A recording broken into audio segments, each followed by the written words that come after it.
ढेर सारा सब्सक्रिप्शन जो है वो करवा दीजिए और सभी से कहिए अपने जानने वालों से वो करें। और तो बस सब्सक्राइब कीजिए, अच्छे रहिए, खुश रहिए और मज़ा आता है आपसे बात करने में। और ये कहानी है दुनिया की सबसे बड़ी बैंक रॉबरी की।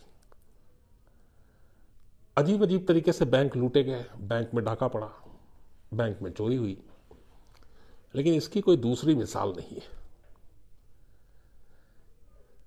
यहां पे लुटेरा कौन, लूटने वाला कौन और बैंक कैसे लुट रहा है, ये सारी अजीब कहानी है। इस मायने में भी अजीब कहानी है कि एक ऐसी बैंक रॉबरी है जिसमें किसी बंदूक, किसी हथियार का इस्तेमाल नहीं किया गया। बैंक रॉबर जिसको लूटना है वो निहत्था जाता है, बिना किसी खून खराबे के बैंक लूटता है। 5 घंटे तक इस बैंक में रॉबरी होती है। बैंक में जितने पैसे थे उसको लूटने के लिए 3 बड़े बड़े ट्रक वो अपने साथ लेकर गए थे। करीब 5 घंटे बैंक के अंदर से पैसे निकालने और ट्रक पे लोड करने में लगते हैं। 5 घंटे के बाद पता चलता है कि इस बैंक से करीब $1 बिलियन, मुझे इसकी हिसाब किताब तो वैसी कमज़ोर है, बट अगर मैं जोड़ता हूँ उसमें कुछ 1 मिलियन यूरो भी थे। करीब 7,500 या 8,000 करोड़ रुपए की ये डकैती है। 7.5 या 8 करोड़ नहीं, 7.5 या 8,000 करोड़ की डकैती है। $1 बिलियन। दुनिया में इससे बड़ी बैंक डकैती कभी नहीं हुई। कहानी इराक की है, इराक की राजधानी बगदाद की है। 2000 के बाद इराक में उथल पुथल शुरू हो चुका था। न्यूक्लियर बम या जैविक हथियार, इन सब चीज़ों को लेकर अमेरिका शुरू से इराक पर दबाव डाल रहा था। मैंने इराक की इंटरनल कहानी भी आपको सुनाई। खेल हालांकि तेल का था। अमेरिका चाहता था कि सद्दाम हुसैन अमेरिका के आगे झुकें और शर्तें माने, बट सद्दाम हुसैन अमेरिकी शर्त को मानने को तैयार नहीं। तेल के जो रूल्स, नियम, बाकी खरीद फरोख्त, उसका अधिकार, उसको लेकर तैयार नहीं। तो इन चीज़ों को लेकर अमेरिका और इराक में ठन गई थी। और अमेरिका का इल्ज़ाम था कि इराक जो है वो न्यूक्लियर बम बना रहा है और उसको लेके बड़े दबाव थे। हालांकि कई बार तलाशी हुई, बट इराक के पास से कभी कोई न्यूक्लियर बम मिला नहीं। लेकिन उसी के आड़ में अमेरिका ने फिर इराक पे हमला करने का फैसला कर लिया था। बात 2003 की है। इससे पहले इराक में जो पूरा एक मॉनेटरी सिस्टम था, बैंक और सारी चीज़ें, वो ब्रिटिश उनसे इंस्पायर्ड था और उन्हीं के ज़रिए सब कुछ चलता था 1931 तक। देन बाद में इराक का अपना बैंक सिस्टम बना। सद्दाम के आने के बाद उसका नए तरीके से सारी चीज़ें हुई और इराकी सरकार के अंडर में वहाँ के बैंक आए। तो उसी में से एक सेंट्रल बैंक ऑफ इराक, जो इराकी सरकार और इराक का मेन बैंक था। तो ये सेंट्रल बैंक ऑफ इराक की कहानी है। ये सद्दाम हुसैन को अब एहसास हो चुका था कि अमेरिका हमला करेगा इराक पर, और उसको लेकर दोनों तरफ तनाव भी था, तैयारियां भी चल रही थी। तभी सद्दाम हुसैन को इस बात का भी एहसास था कि अगर हमला होता है, उस वक्त तक ये नहीं मालूम था किस तरीके का हमला होगा। हालांकि शुरू में सद्दाम हुसैन को ये गलतफहमी थी कि शायद इतनी लंबी लड़ाई नहीं होगी, अमेरिका इस तरीके से मिसाइल और बॉम्ब नहीं गिराएगा। लेकिन बगदाद और उसके आसपास बारिश ही हो गई थी मिसाइल की, लॉन्चर की और बमों की। तो इस गलतफहमी को लेके फिर भी तैयारी जारी थी सद्दाम की। और तभी सद्दाम ने फिर सोचा कि अगर इराक से लड़ाई होती है तो जो पैसे हैं बाकी, उन सबको कहीं पे सही जगह पे रखा जाए, क्या किया जाए, ये अलग अलग चीज़ें हैं। लेकिन ये सेकेंडरी है। असली कहानी शुरू होती है 18 मार्च 2003 को। 18 मार्च 2003 की सुबह ठीक 4 बजे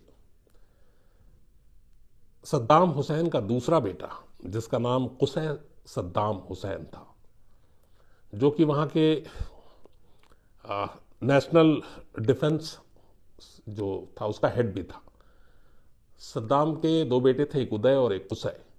तो कुसै सद्दाम हुसैन 18 मार्च की सुबह 4 बजे सद्दाम हुसैन के पर्सनल सेक्रेटरी आबिद अल हमीद महमूद के साथ अपने घर से निकलता है इस सेंट्रल बैंक ऑफ इराक जाने के लिए, जिसका हेडक्वार्टर बगदाद में था, जिसका खजाना, जिसकी तिजोरी सब कुछ बगदाद में थी।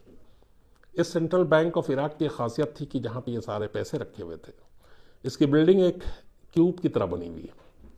इस पूरी बिल्डिंग में कोई विंडो नहीं है, इस पूरी बिल्डिंग में कोई दूसरा दरवाज़ा नहीं है। इस बैंक में जाने और बाहर निकलने का सिर्फ एक रास्ता और एक ही दरवाज़ा है। तो इसका मतलब यह है कि कोई अगर इस पर धावा बोलता है कि लूटने जाता है तो उसका निकलना बचना लगभग मुश्किल, नामुमकिन। लेकिन 18 मार्च की सुबह 4 बजे अचानक वहां पर कुसै सद्दाम हुसैन पहुंचते हैं, सद्दाम हुसैन का बेटा, साथ में सद्दाम हुसैन का पर्सनल सेक्रेटरी आबिद अल हमीद महमूद, और इसके बाद उस बैंक के अंदर सिर्फ 3 लोग और जिनको रहने दिया जाता है। उनमें से एक इस सेंट्रल बैंक ऑफ इराक के डायरेक्टर, एक इराक के फाइनेंस मिनिस्टर और एक इराकी खजाने के डायरेक्टर, तो कुल मिला के 5 लोग। बैंक में जाने के बाद जो सद्दाम हुसैन का पीए है वो डायरेक्टर को एक लेटर देता है जिसमें सिर्फ 2 लाइनें लिखी हुई थी, और वो लाइनें ये थी कि इस बैंक में जो पैसे हैं इसको किसी और महफूज ठिकाने पर ले जाना है, ये नेशनल सिक्योरिटी का इशू है। बस ये लाइनें थी कि इस बैंक के पैसे को कहीं और ले जाना, ये नेशनल सिक्योरिटी का इशू है, इसलिए आप ये सारे पैसे कुसै सद्दाम हुसैन के हवाले कर दें। सेंट्रल बैंक ऑफ इराक के हेड ने इस पर्ची को पढ़ा। पढ़ने के बाद कोई दूसरा रास्ता ही नहीं बचा उसके पास, इसलिए कि जब देश का हुक्मरान ही अपने साइन, दस्तखत, सील, मुहर सबके साथ ये लेटर भेज रहा है और बैंक के हेड से कह रहा है कि इस बैंक में रखे हुए जितने भी पैसे हैं आप दे दीजिए, ये नेशनल सिक्योरिटी का इश्यूज को कहीं और ले जाना है, तो उसके पास सेकंड थॉट था ही नहीं। और इराक में तब तक सद्दाम हुसैन के बारे में ये मशहूर था कि सद्दाम हुसैन जो कहते हैं वही कानून है। तो डर के मारे इस हुक्म को माना गया। इसके बाद देखा गया कि कुसै सद्दाम हुसैन अपने साथ जब बैंक में पहुंचे तो उसके पीछे 3 बड़े बड़े ट्रक भी आए। उन 3 ट्रकों में तीनों ड्राइवर थे, इसके अलावा और कोई नहीं। उसके बाद बैंक के स्टाफ से कहा गया कि आप जितनी जल्दी हो सकते हैं सारे पैसे आप निकालें। बैग में भर भर कर उस बैंक से इसके बाद पैसे निकालने शुरू हुए, और जो पैसे थे उसके अंदर वो एक एक करके ट्रक में डालने शुरू किए गए। करीब रकम इतनी ज्यादा थी कि 5 घंटे लगे बैंक से पैसे निकालकर ट्रक तक लोड करने में। कहते हैं कि उस दिन इस बैंक से 900 मिलियन अमेरिकी डॉलर बैग में रखे गए, 100 मिलियंस के बिल्स जो अलग अलग करेंसी के थे वो, और 100 मिलियन के यूरोज, ये सारे बहुत सारे बैग में लाला कर इन 3 ट्रकों में रखे गए। इसके बाद ट्रक में जगह ही नहीं, इसलिए बहुत सारे पैसे और जो बचे वो छोड़ने पड़े इस सेंट्रल बैंक ऑफ इराक में। इन बैगों में पैसे रखने के बाद बिना किसी खून खराबे के कुसै सद्दाम हुसैन का पीए, ये लोग उस ट्रक के आगे आगे चलते हैं, ट्रक पीछे पीछे, और ट्रक निकल जाता है। 18 मार्च 3 इस बैंक की बिना खून खराबे की हुई सबसे बड़ी रॉबरी के कुछ ही घंटे के बाद अमेरिका का पहला मिसाइल बगदाद पे गिरता है, और इसके बाद जंग शुरू हो जाती है। अमेरिकी फौज जब इराक में पहुंचती है तब तक जो सद्दाम हुसैन के जो दुश्मन थे, मुखबिर थे, उनके जरिए अमेरिका को पता चलता है कि हमले से कुछ देर पहले सेंट्रल बैंक ऑफ इराक के बाहर 3 ट्रक देखे गए, और उन ट्रकों में बैग भर भर कर ले जाया गया, और उस वक्त बैंक में सद्दाम हुसैन का दूसरा बेटा कुसै हुसैन खुद मौजूद था। ये पता चलते ही अब अमेरिका धीरे धीरे पे हमला कर रहा था। कुछ वक्त के बाद सेंट्रल बैंक ऑफ इराक पे भी अमेरिका का कब्जा हो गया।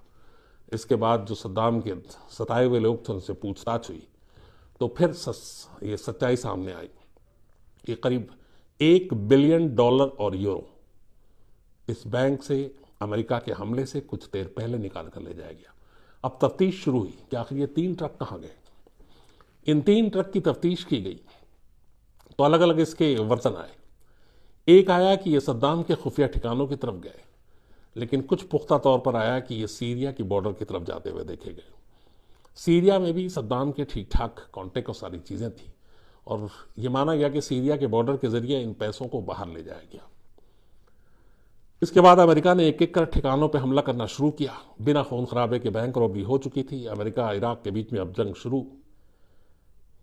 एक एक करके फिर ठिकानों पे जब हमला किया गया तो एक सद्दाम हुसैन के महल से कुछ $1 मिलियन मिले। तो ये कहा गया कि शायद ये उसी बैंक का जो लूटा गया था वो पैसे थे।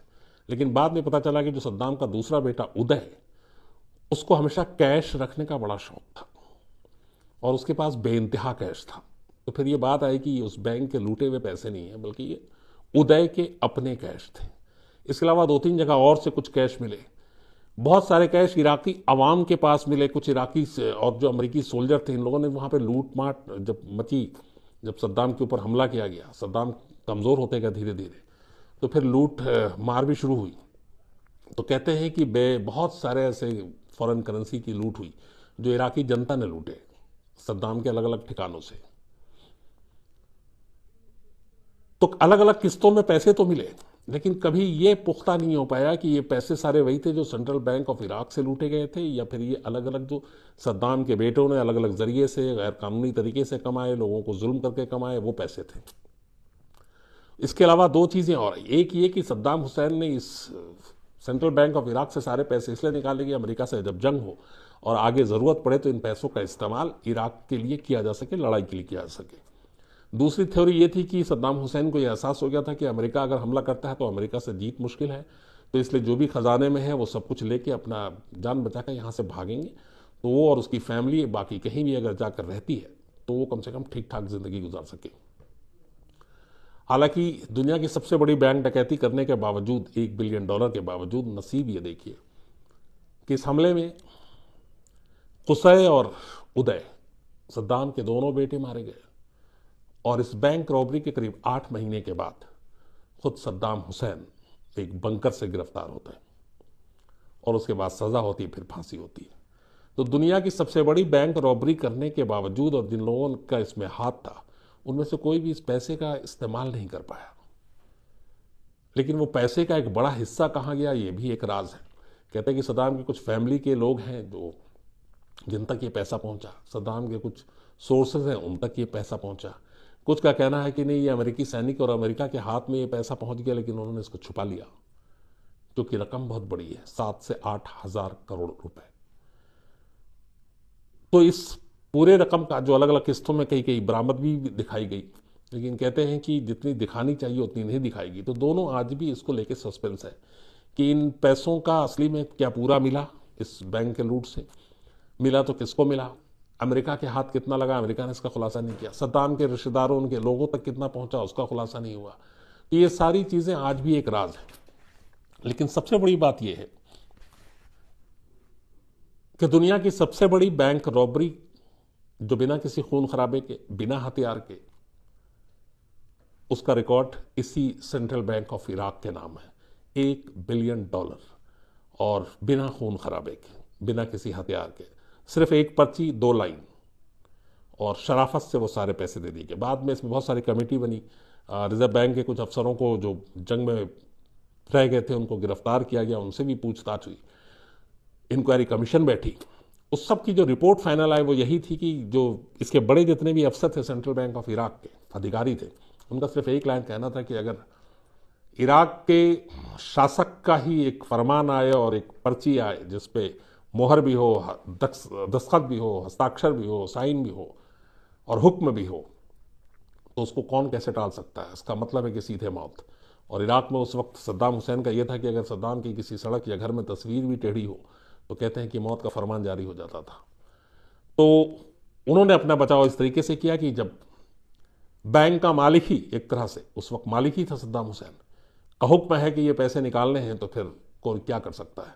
लेकिन इस तरीके से इस रॉबरी का नाम रिकॉर्ड में दर्ज हो गया वो इस तरीके कि ये दुनिया की सबसे बड़ी बैंक रॉबरी बन गई। तो ये थी कहानी सेंट्रल बैंक ऑफ इराक की। $1 बिलियन से ज़्यादा की लूट की, डकैती की। और कमाल ये है कि उसका एक बड़ी रकम है, आज भी उसका सच नहीं मालूम कि वो किसके जेब में है, किसकी तिजोरी में है, कहाँ पर है, कौन उसका कैसा इस्तेमाल कर रहा है।